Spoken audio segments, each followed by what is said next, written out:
Thomas Greaves was a man carved from the rugged Montana landscape.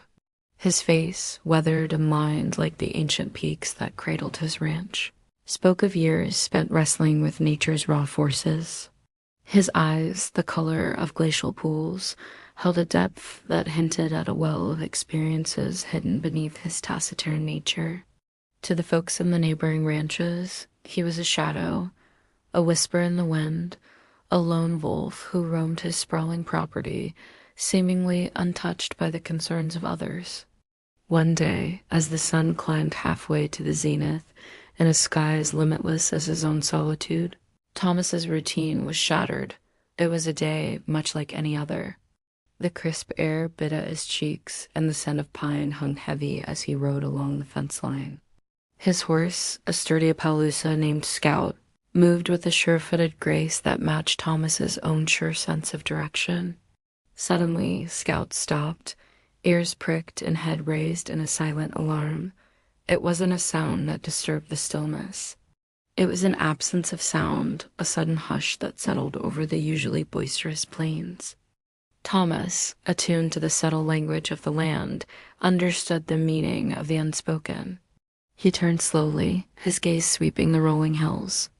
In the distance, he saw a faint movement, a dark shape against the backdrop of the endless sky. Curiosity nudged at his better judgment, and he urged Scout forward. As he got closer, he could make out the shape more clearly. It was a woman, lying on the ground, her form twisted at an unnatural angle. His heart hammered against his ribs. Was she injured? Had she been out in the elements too long and succumbed to the unforgiving Montana cold? Or was there something more sinister at play? Thomas knew these lands like the back of his calloused hand, yet he couldn't recall a soul living within sight of his ranch. This close to his property line, he dismounted, tying Scout's lead rope to a nearby rock. Each step he took was measured, careful, the silence amplifying the thud of his boots on the dry earth. When he reached her, he found her face down in the dirt, her hair cascading over her shoulders like a dark waterfall. Kneeling beside her, he gently turned her head. Her face, framed by unruly strands of chestnut brown hair, was pale, almost translucent in the harsh sunlight. Her lips were parted slightly, and her chest rose and fell in shallow, rapid breaths. Relief flooded him. She was alive. But her thin, shivering frame told of a long struggle against the relentless cold. Without hesitation, Thomas wrapped his heavy jacket around her, shielding her from the biting wind. The contact seemed to jolt her, causing her to arch her back and let out a gasp. Her eyes, a startling blue, snapped open and locked onto his. Fear flickered across her features like a fleeting shadow. Her lips trembled, and she tried to speak, but only a hoarse whisper emerged. "Please," she whispered, her voice cracking, "don't touch me." Thomas froze. Her terror was palpable, raw, and untamed, echoing the wild spirit of the land he called home. He wanted to reach out, to offer comfort, but the desperation in her voice held him back. He understood fear. It was a constant companion in these parts. He knew how to respect its boundaries. "I won't," he murmured, keeping his voice low and steady. "But you need help. You shouldn't be out here alone." In response, she flinched away from him, shrinking into the meager shelter of his jacket. "I know," she whispered, her voice barely audible. "But they don't know I'm here." "Not yet. If you leave, you must promise not to tell them you found me." Her words tumbled out in a rush, urgency lacing her tone.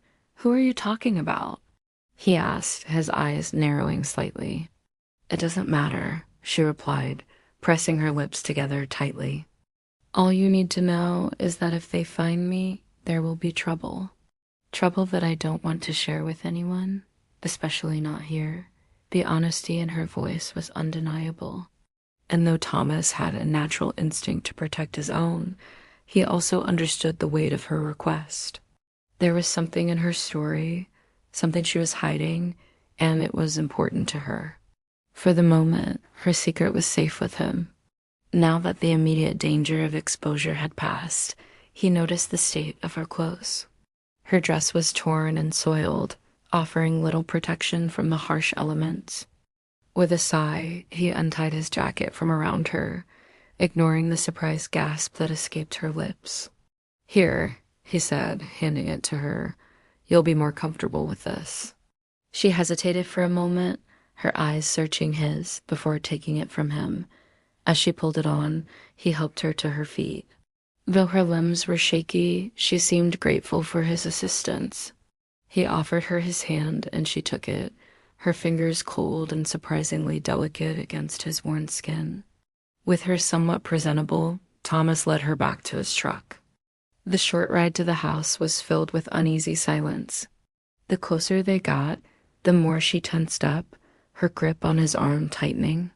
He knew she was afraid, but afraid of what? He couldn't fathom. Reaching out, he gently squeezed her hand, offering a silent reassurance. She looked at him then, her eyes wide with gratitude. "Thank you," she whispered. By the time they reached the farmhouse, Thomas's daughter, Emily, was stirring. The wind moaned outside, rattling the windows like the bones of some giant animal, but inside, a warm fire crackled in the hearth, chasing away the chill.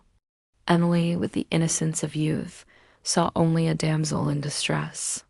After making sure Clara was warm and fed, Thomas sent Emily to fetch blankets and extra clothes. Watching his daughter disappear up the stairs, Thomas met Clara's wary gaze. "How old is your daughter?" she asked quietly, her eyes lingering on Emily's departing figure. 16 going on 20, he replied gruffly. "She takes after her mother, always curious, always helping." A hint of a smile touched Clara's lips. "And you?" he asked, leaning against the table. "What brings you so far from civilization?" She met his gaze, her expression guarded. "That's a story for another time," she murmured. "For now, it's enough to say I'm in hiding." And so the mystery deepened, adding another layer to the enigma that was Clara. With each passing day, Thomas watched her tentatively navigate his rustic kitchen, her fragility a stark contrast to the harsh beauty that surrounded them.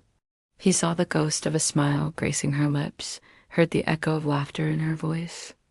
But there were shadows in her eyes, remnants of a past that lingered like a half-remembered dream. Her presence became a silent question mark hanging over the ranch, a puzzle he felt compelled to solve. One day, as they stood side by side at the window, watching the wind whip across the plains, she finally spoke of her past. Her story unfolded like a wounded bird, hesitant at first, then gaining strength with each beat of her wings.